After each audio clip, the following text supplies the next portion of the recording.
புதுச்சேரினாலே உடனே ஞாபகத்துக்கு வர்றது மணக்குள விநாயகர், அரவிந்தர் ஆசிரமம், வில்லியனூர் மாதான் சொல்லி இவங்க எல்லாரும் ஞாபகத்துல வருவாங்க. அது மட்டும் இல்ல, மகாகவி பாரதியார் அவர்கள் இருந்த மண், பாவேந்தர் பாரதிதாசன் அவர்கள் பிறந்த மண். அது மாதிரி இன்னும் சிறப்புகளை அடுக்கிக்கிட்டே போலாம்.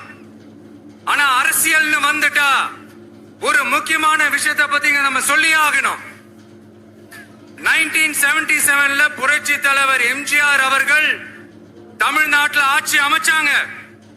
ஆனா அதுக்கு முன்னாடியே 1974லயே இங்க புதுச்சேரியில அவங்களோட ஆட்சி அமைஞ்சது. அதனாலதான் அப்பவே சொன்னாங்க, நமக்காக வந்தவர் எம்ஜிஆர், அவரை தமிழ்நாட்டில் மிஸ் பண்ணிடாதீங்கன்னு நமக்கு அலர்ட் பண்ணதே புதுச்சேரி தான். அப்படிப்பட்ட புதுச்சேரியை நம்மளால மறக்க முடியுமா?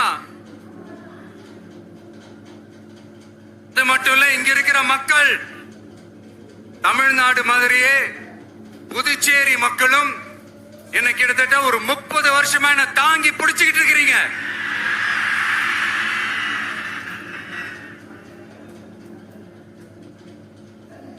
அதனால இந்த விஜய் தமிழ்நாட்டுக்கு மட்டும் தான் குரல் கொடுப்பான்னு நினைக்காதீங்க.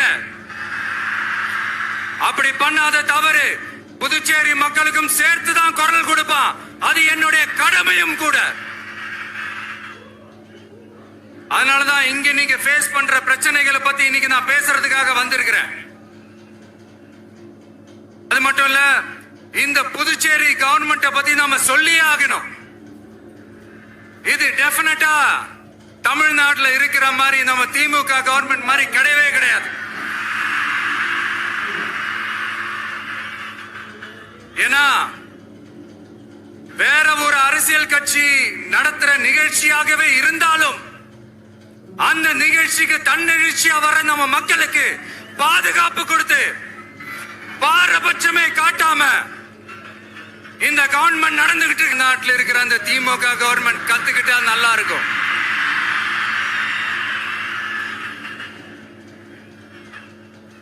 ஆனா அவங்க கத்துக்க மாட்டாங்க. பரவாயில்ல, வரப்போற எலெக்ஷன்ல 100% கத்துக்குவாங்க. அத நம்ம மக்கள் பார்த்துக்குவாங்க.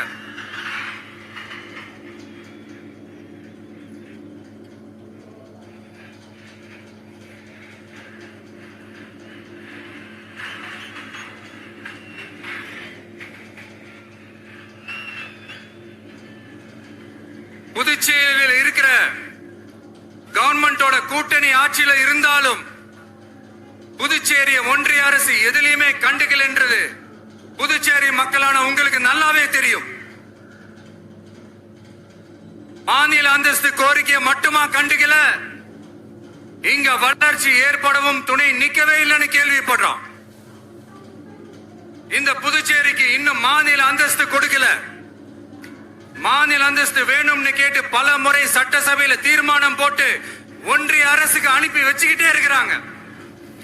இந்த வருஷம் கூட மார்ச் மாசம் 27ஆம் தேதி 2025 அன்னைக்கு ஒரு தீர்மானம் போட்டாங்க. அது மாநில அந்தஸ்து வேணும்னு கேட்டு ஒன்றிய அரசுக்கு அனுப்புற 16வது தீர்மானம். புதுச்சேரி காரைக்கால் பகுதிகளில் மூடப்பட்ட 5 மில்கள், பல்வேறு தொழிற்சாலைகளை மீண்டும் திறக்கிறதுக்கு இதுவரைக்கும் ஒரு துரும்ப கூட கிள்ளி போடல. பல்லாயிரக்கணக்கான இளைஞர்களோட வேலை வாய்ப்புக்காக எதையுமே செய்யல. இங்க ஒரு ஐடி கம்பெனி உருவாகணும்ன்றது எண்ணமே இல்ல. அத பத்தி யார் பேசினாலும் அது அவங்க காதல விழவே விழல. இங்க ஒரு அமைச்சரை ஊழல் குற்றச்சாட்டுல பதவி விட்டு தீக்கப்பட்டு அந்த இடத்துக்கு இன்னொருத்தரை நியமிச்சு 200 நாள் ஆச்சு. இன்னும் அவருக்கு ஒரு இலாக்காவே தரல. இந்த செயல் சிறுபான்மை மக்களை அவமானப்படுத்துறதுன்னு அந்த மக்களே சொல்றாங்க.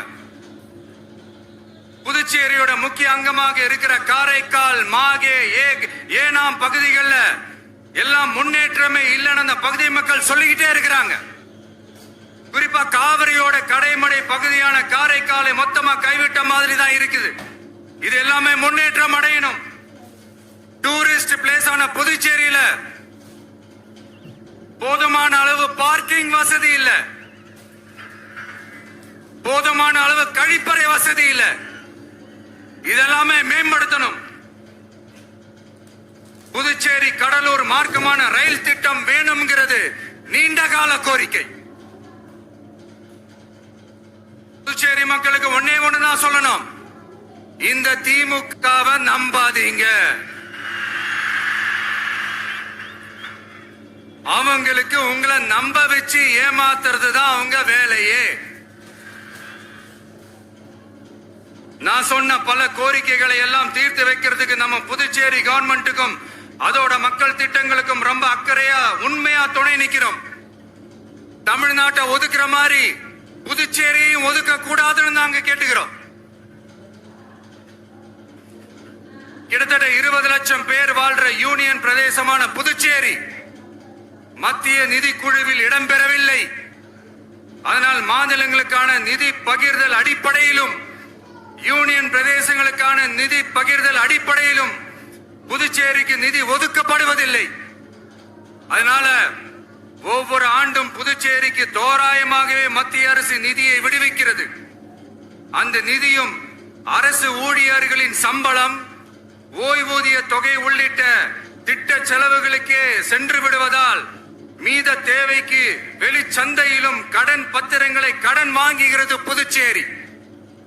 இந்த நிலைமை மாறணும்னா ஒரே வழி, மாநில அந்தஸ்து நம்ம புதுச்சேரி மக்களோட பல்லாண்டு கால கோரிக்கை. புதுச்சேரிக்கு போதுமான நிதி வரத்து இல்லாததுனால வெளியே கடன் வாங்க வேண்டியதா. புதுச்சேரியோட கடனை குறைச்சு தற்சார்பு பொருளாதாரத்தை வளர்த்தெடுக்க திட்டங்கள் வகுக்கப்பட வேண்டும். மாநில அந்தஸ்து வாங்கினா மட்டும் போதாது இல்லையா, தொழில் வளர்ச்சியும் தேவையாச்சே. புதுச்சேரி தென்னிந்தியாவின் முன்னணி இண்டஸ்ட்ரியல் ஹப்பாக மாற்ற எல்லா முயற்சிகளும் எடுக்க வேண்டும். இந்திய அளவில் ரேஷன் கடைகளே இல்லாத மாநிலம் புதுச்சேரி தான். ஏழை எளிய மக்களுக்கு வாழ்வாதாரமே ரேஷன் கடைகள் தான். மற்ற மாநிலங்கள்ல இருக்கிற மாதிரி இங்கேயும் அரிசி, சர்க்கரை, பருப்பு, கோதுமை, எண்ணெய்னு அனைத்து பொருட்களும் வழங்கும் முறை சீராக்கப்பட வேண்டும். கடைசியா மீன் பிடிக்க செல்லும் காரைக்கால் மீனவர்களை அடிக்கடி கைது செய்யும் இலங்கை கடற்படை அவர்களின் படகுகளையும் பறிமுதல் செய்து விடுகிறது. அதனால் நீண்ட போராட்டங்களுக்கு பிறகு அவர்கள் விடுவிக்கப்பட்டாலும் படகுகள் கிடைக்காததால் ஒரு மோசமான நிலைக்கு தள்ளப்படுகின்றனர். இந்த நிலை மாற வேண்டும். நான் மறுபடியும் சொல்றேன், இந்த விஜய் புதுச்சேரி மக்களுக்காகவும் எப்பவும் துணை நிற்பான்.